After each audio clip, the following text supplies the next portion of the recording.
Por que você se relaciona? Por que você procura relacionar-se com outras pessoas? O que você espera de um relacionamento? Essas perguntas são válidas nós fazermos para a nossa reflexão de hoje, porque todos nós muitas vezes entramos com objetivos errados nos relacionamentos. Colocamos condicionais para entrarmos em um relacionamento. É certo, sim, que os relacionamentos eles exigem, sim, que a gente tenha um determinado padrão de comportamento, que a gente saiba como se relacionar com o outro. Mas muitas vezes a gente erra porque a gente coloca condicionantes erradas. A gente entra esperando do outro coisas que suprir a nossa perspectiva, né? Espera coisas que o outro não pode nos dar. E aí a gente acaba se decepcionando, acaba decepcionando o outro. Então a gente precisa pensar muito bem por que a gente se relaciona. Algumas pessoas elas entram em relacionamentos esperando ser completadas por outra pessoa ou terem as suas necessidades atendidas. Por exemplo, quando casamentos não se dão dessa forma, o que a pessoa espera, né, quando ela entra num casamento? Eu quero que as minhas necessidades sejam atendidas, eu quero ser completada pela outra pessoa. Uma grande parte dos casamentos é baseada na intenção de que a pessoa encontre em seu cônjuge a sua cara metade e se torne uma pessoa completa. Mas na verdade, não é isso que o casamento fará, pois ninguém pode completar a essência do outro. O que ocorre em um casamento saudável é o auxílio mútuo, em que ambos, com suas peculiaridades, darão suporte ao outro, mas sem o poder de se tornar o outro. Assim são todos os relacionamentos entre seres humanos. Também há pessoas que entram em um relacionamento procurando tirar proveito próprio dele. Ouça essas frases. Estou tão feliz por não discutirmos mais como costumávamos. Eu adoro estar com você. O tempo que passo com minha família me dá muito prazer. Somos tão parecidos. É muito bom saber que encontrei alguém em quem eu possa confiar de verdade. E ainda, antes de encontrar você, eu estava sozinho. Quem não queria poder dizer tudo isso sobre os seus relacionamentos? Todas essas frases são boas, mas há um objetivo oculto em cada uma dessas afirmações. É o proveito que a pessoa tira do relacionamento. Esse objetivo de felicidade pessoal é muito sedutor para todos nós, pessoas egocêntricas por natureza. O pecado sempre dirige a nossa atenção para aquilo que nos interessa pessoalmente. Pode perceber que a maioria das coisas que você faz, uma boa parte delas, é porque você tem interesse. É por conta do seu próprio interesse, do meu interesse, que a gente entra muitas vezes em algo, inicia alguma coisa e muitas vezes nem pensamos nos outros, não é verdade? É bem possível que a motivação, até mesmo dos nossos atos mais altruístas, seja o proveito que nós tiramos daquela situação. Infelizmente, por causa da realidade do pecado em nossa existência, nós temos facilidade em corromper e transformar coisas boas em coisas más. Por isso a Bíblia nos incentiva a lutarmos contra o pecado. Afinal, ele já foi vencido na cruz por Jesus. Porém, como um obstáculo terrível em nosso caminho, mesmo vencido, ainda tenta nos atrapalhar e destruir a nós como seres humanos. Tirar proveito de uma situação em benefício próprio é inato no ser humano. E os relacionamentos não escapam a isso. Para essa reflexão nós leremos o capítulo 4 da carta de Paulo aos Efésios, capítulo 4 da carta de Paulo aos Efésios, e faremos de maneira particionada essa leitura. É uma leitura um pouco mais extensa, e nós vamos refletir nas porções de versículos contidas no capítulo 4. Então acompanhe comigo a leitura. No primeiro momento nós leremos do versículo 1 até o versículo 6. Como prisioneiro no Senhor, rogo-lhes que vivam de maneira digna da vocação que receberam. Sejam completamente humildes e dóceis, e sejam pacientes, suportando uns aos outros com amor. Façam todo o esforço para conservar a unidade do Espírito pelo vínculo da paz. Há um só corpo e um só Espírito, assim como a esperança para a qual vocês foram chamados é uma só. Há um só Senhor, uma só fé, um só batismo, um só Deus e Pai de todos, que é sobre todos, por meio de todos e em todos. Por que ficamos com raiva? Por que nós somos impacientes? Por que não conseguimos ser gentis e bondosos a todo o tempo? Por que viramos as costas, muitas vezes cheios de ódio, de raiva, de rancor? Por que somos competitivos, invejosos? Não queremos perder de jeito nenhum.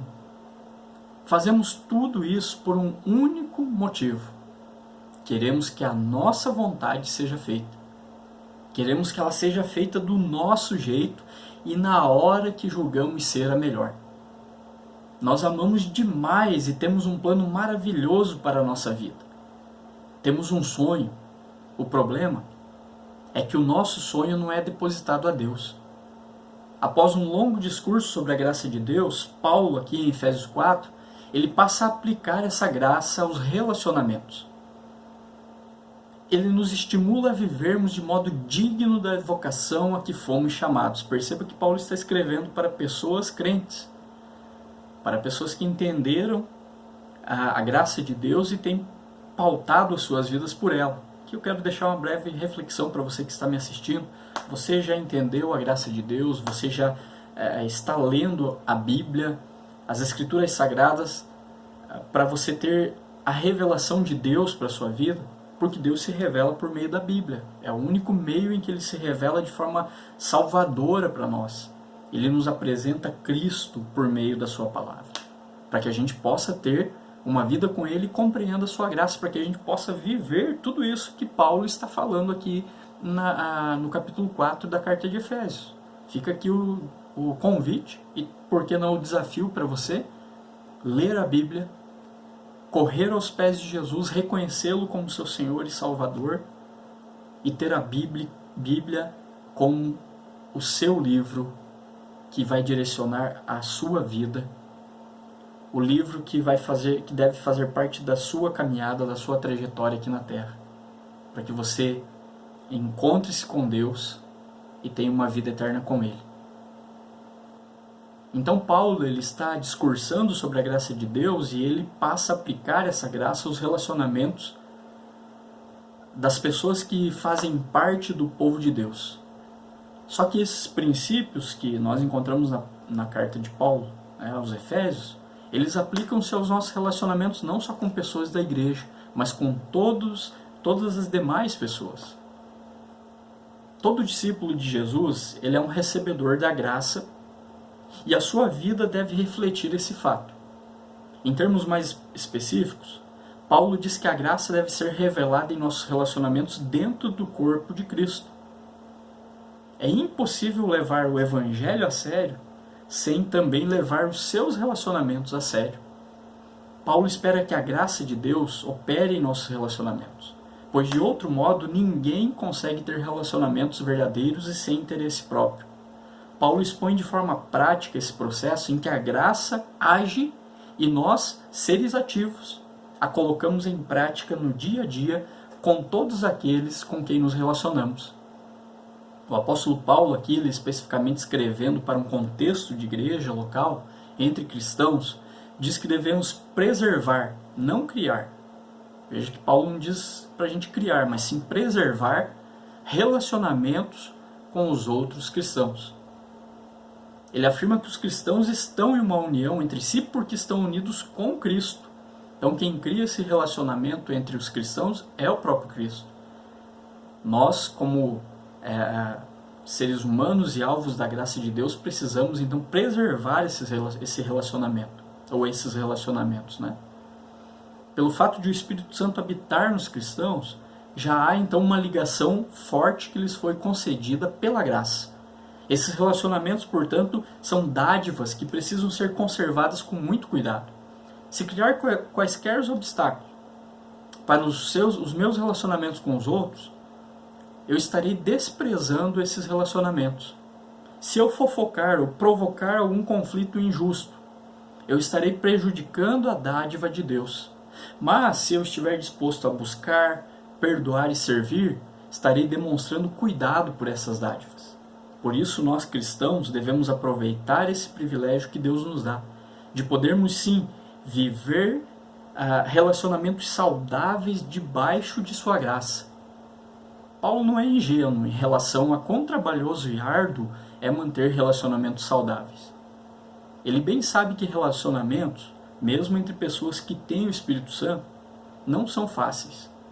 Você já percebeu que os relacionamentos eles passam a ser desagradáveis, insatisfatórios e desinteressantes assim que começam a exigir algum esforço de nós? Alguém já disse, certa vez que amar dá trabalho. O amor suja as mãos. Entusiasmo e satisfação são encontrados dentro do contexto do trabalho árduo. Mas a maioria de nós desiste ao julgar que o retorno não vale o investimento. Infelizmente, costumamos fazer o balanço com base em nossos interesses pessoais e não no chamado de Deus. Paulo diz para sermos humildes, pacientes, tolerantes e gentis no amor. À primeira vista parecem ser ações direcionadas aos outros, mas perceba que elas devem partir de mim ao outro. Ou seja, ele lista qualidade de caráter. Ele está listando uma qualidade de caráter aqui, em que eu preciso ser o agente, em que eu preciso ir de encontro ao outro, agindo dessa maneira, agindo com essas qualidades que ele lista no texto. A humildade nos capacita a ver os nossos próprios pecados antes de voltarmos a nossa atenção para os pecados e as fraquezas do outro. Quando ajo assim, eu sou capaz de dedicar-lhe a minha paciência, a minha tolerância e o meu amor. Uma pessoa paciente, ela dá mais ou igual importância às necessidades dos outros que às suas próprias. Ela não consegue encontrar outro objetivo que não esse. E ela não é uma pessoa egocêntrica. Uma pessoa tolerante é alguém que faz tudo isso até mesmo quando provocada. Ela age de forma correta mesmo quando provocada por uma pessoa ou por uma situação que uma pessoa criou, uma situação ruim.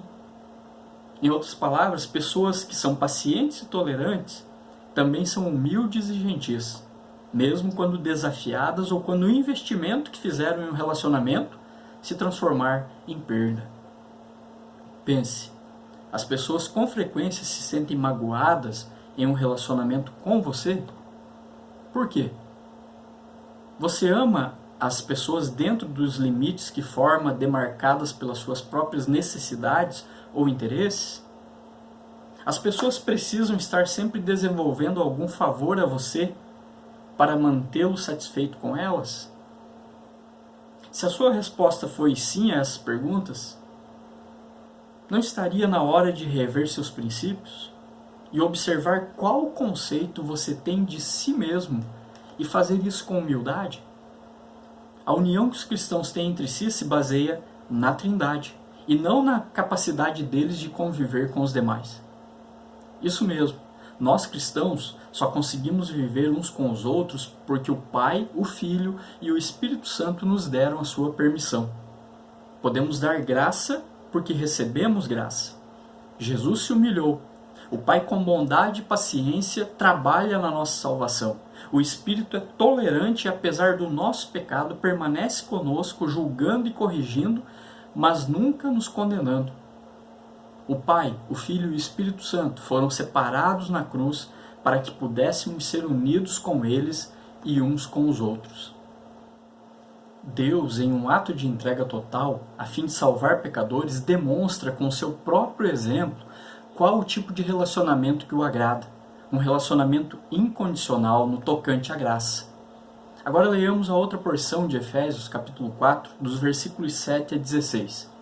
E a graça foi concedida a cada um de nós segundo a proporção do dom de Cristo. Por isso diz, quando ele subiu às alturas, levou cativo o cativeiro e concedeu dons aos homens.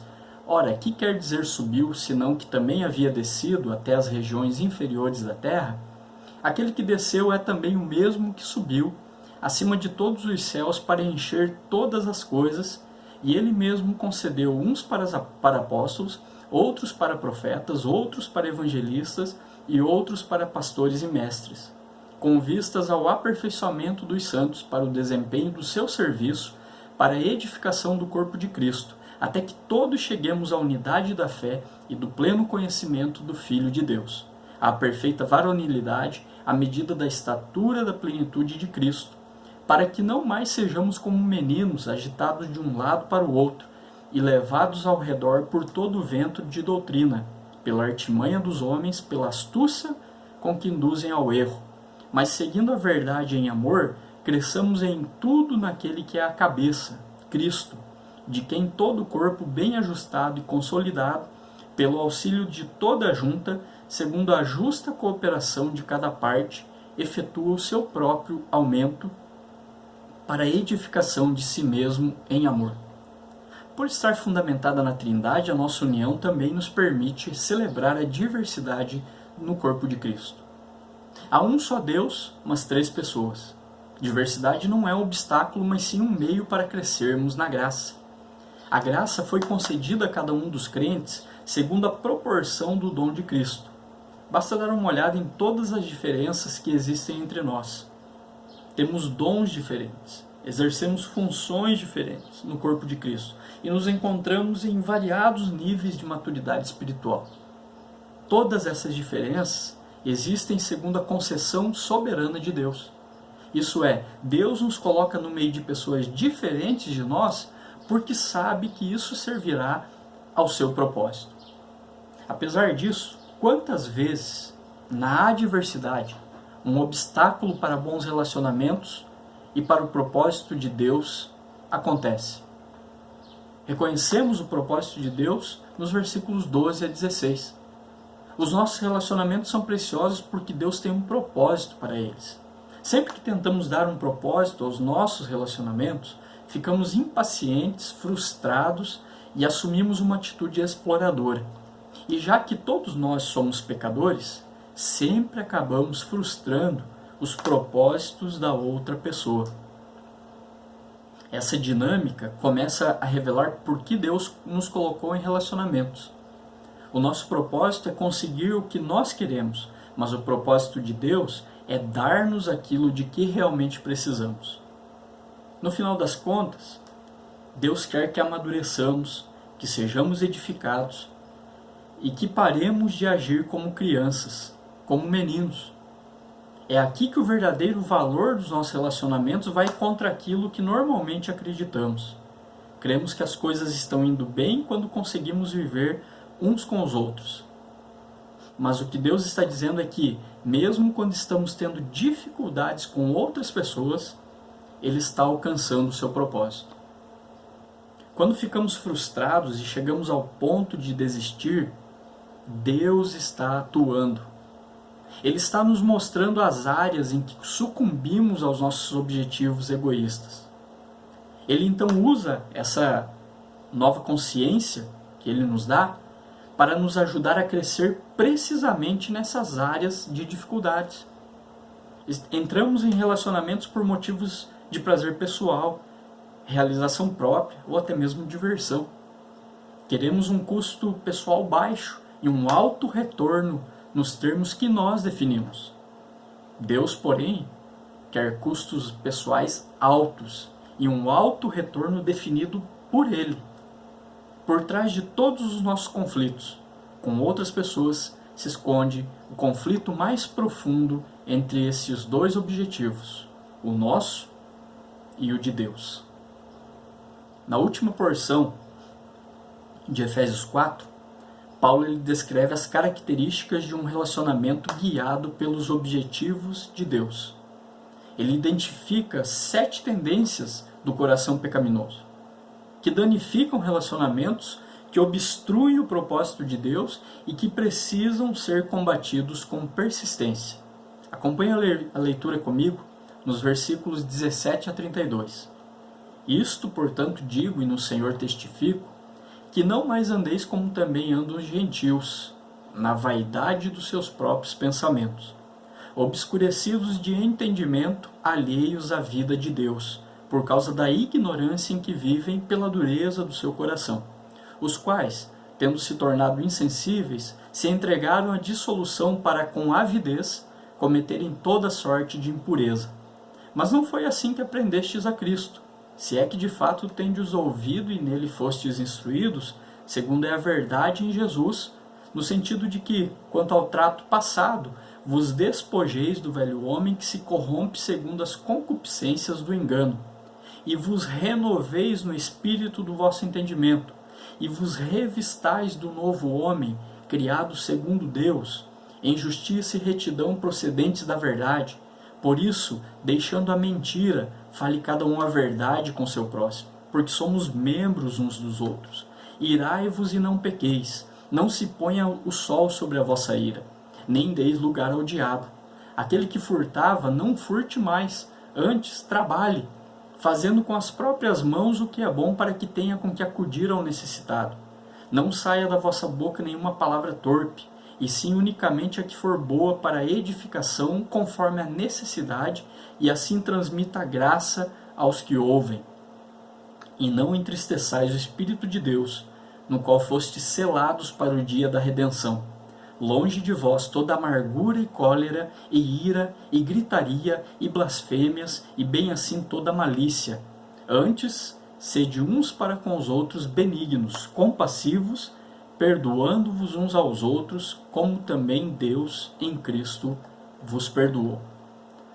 Nos versículos 19 a 24, observamos a inclinação ao comodismo, ou seja, o meu comportamento no relacionamento é movido pelos meus desejos e não pelo propósito de Deus. No versículo 25, a inclinação à falsidade, em que eu estou disposto a manipular a verdade a fim de receber do relacionamento aquilo que eu quero. Nos versículos 26 a 27, a inclinação à raiva. Essa inclinação me leva a querer controlar o relacionamento, dando vazão à raiva ou ameaçando-o com ela a fim de controlar. A inclinação ao egoísmo é encontrada no versículo 28, onde eu quero proteger aquilo que é meu em vez de oferecer a você aquilo que eu tenho para que possa ser útil na sua vida. Os versículos 29 e 30 mostram a inclinação à comunicação destrutiva. Em vez de usar a minha fala para fazê-lo se sentir melhor e colocá-lo numa posição melhor, eu abro a boca para eu me sentir melhor e para manter a minha posição no trono. No versículo 31 é apontada a inclinação à separação, em que eu cedo à tentação de vê-lo como um adversário, não como um companheiro nas dificuldades do relacionamento. No versículo 32, observamos a inclinação ao espírito rancoroso, pois eu quero que os outros paguem pelos erros que cometeram contra mim. Paulo está instruindo os cristãos a se imunizarem contra essas inclinações, apontando atitudes e ações que as combatam. Por isso, todos nós somos tentados a essas inclinações. Mesmo como cristãos, nós não somos imunes a elas. A notícia maravilhosa dessa parte do capítulo 4 é que ela promete graça para cada uma dessas áreas. Um dos primeiros momentos em que vivenciamos a evidência da graça de Deus em nossa vida é quando entendemos que relacionamentos exigem muito trabalho. Em vez de evitar as dificuldades, nós nos dispomos a enfrentá-las porque começamos a entender que é aí que Deus está presente e ativo. E nós nos aproximamos dos outros em vez de afastar-nos deles e começamos a vivenciar. O quanto o plano de Deus é mais sábio do que o nosso, conforme nós vemos no versículos 19 a 24, nós presenciamos o poder transformador da honestidade, versículo 25, os benefícios remediadores da gentileza, da paciência e do amor, versículos 26 e 27, a alegria de estar a serviço das necessidades de outra pessoa, versículo 28, o valor de uma comunicação amável e construtiva, nos versículos 29 e 30, a beleza da união funcional em um relacionamento, versículo 31, a liberdade para praticar o perdão, encontramos isso no versículo 32, Qual é a visão, então, de relacionamentos que a Bíblia está pintando para nós? De acordo com Efésios 4, as alegrias mais sublimes nascem no solo das mais profundas dificuldades. Elas são instrumentos nas mãos de Deus. Cada luta é uma oportunidade para experimentarmos a graça de Deus e compartilhá-la com a outra pessoa. A graça nos capacita a vencer o nosso egoísmo e a buscarmos em nossos relacionamentos o proveito mútuo saudável.